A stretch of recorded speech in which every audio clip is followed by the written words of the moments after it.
Sino nga ba si Charlie Atong Ang at bakit siya dinadawit sa mga nawawalang sabungero?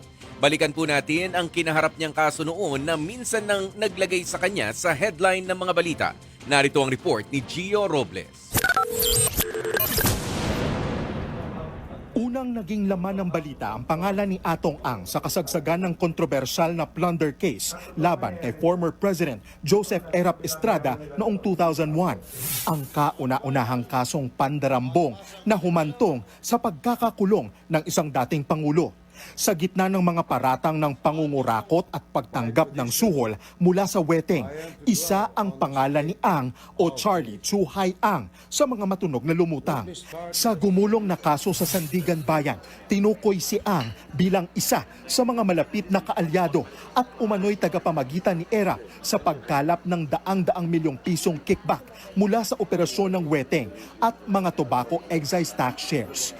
Tumakas si Ang patungong Amerika matapos madawit at maging co-accused sa 4.1 billion plunder case ni Erap. Hindi nagtagal na aresto siya ng FBI at na-deport pabalik ng Pilipinas. Habang nakakulong, umamin siya sa mas magaan na kaso kapalit ng plea bargain. Taong 2007 nang makalaya si Ang at bumalik sa negosyong alam na alam niya, ang sugal. Isa na dyan ang operasyon ng online sabong. Hanggang sa nadawit na ang pangalan niya sa isa sa pinakamisteryosong kaso sa bansa ngayon, ang pagkawala ng dose-dosenang sabongero. Mariing itong itinanggi ni Ang.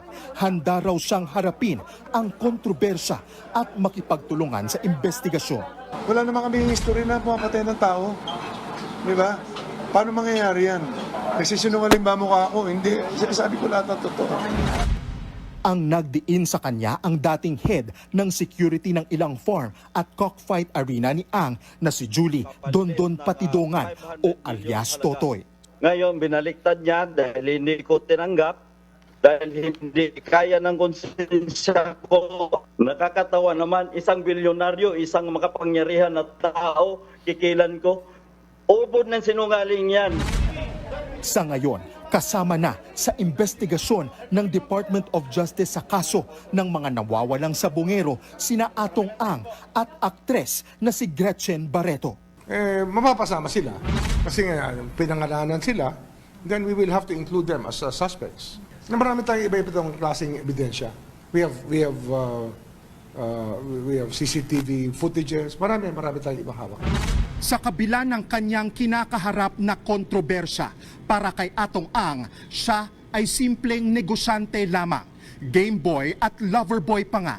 Pero para sa mga dumidiin sa kanya sa pagkawala ng mga sabongero, siya ay mukha ng sistemang matagal nang iniuugnay sa pera, sugal at kapangyarihan.